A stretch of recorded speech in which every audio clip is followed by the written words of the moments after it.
During the Vietnam War from 1964 to 1973, the U.S. was also bombing Laos.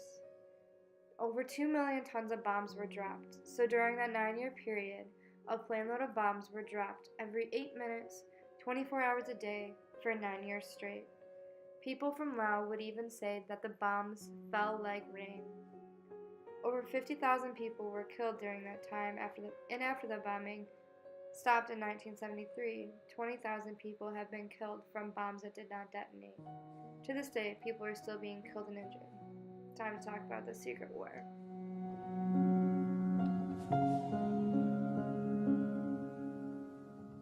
When I say it was a secret war, I mean that.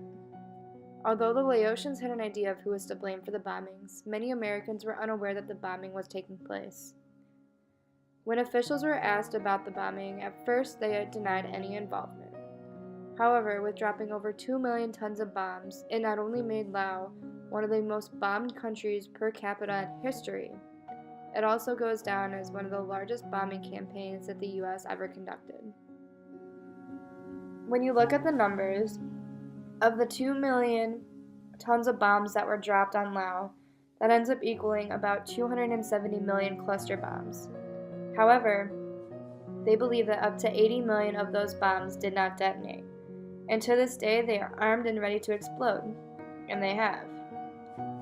Since the bombing stopped in 1973, 2,000 people have been killed from unexploded bombs, or UXOs for short. So according to the legacies of war, there are still about 50 new casualties every year. 60% result in death, while 40% of the victims are children. Children pick up these unexploded bombs, or UXOs for short, thinking that they're toys and not knowing what they are.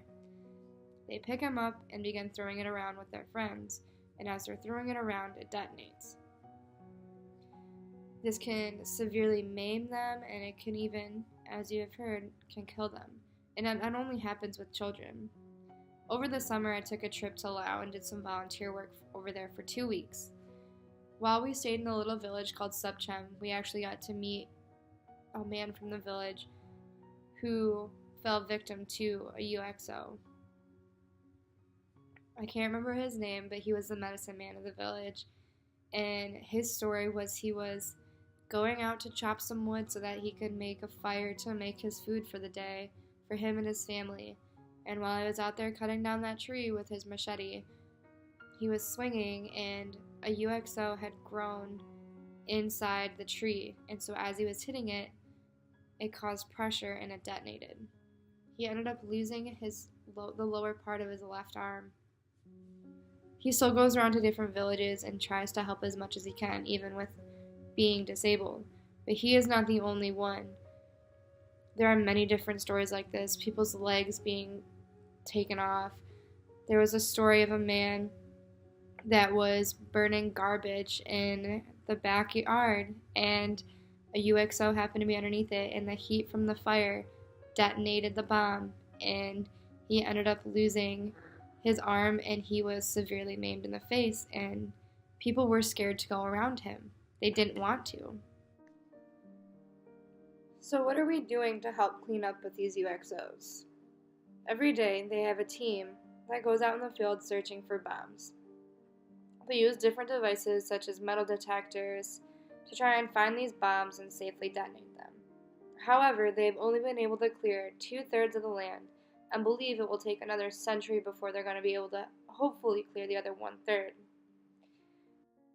From 1993 to 2016, the U.S. has sent about $4.9 million per year to help with the cleanup.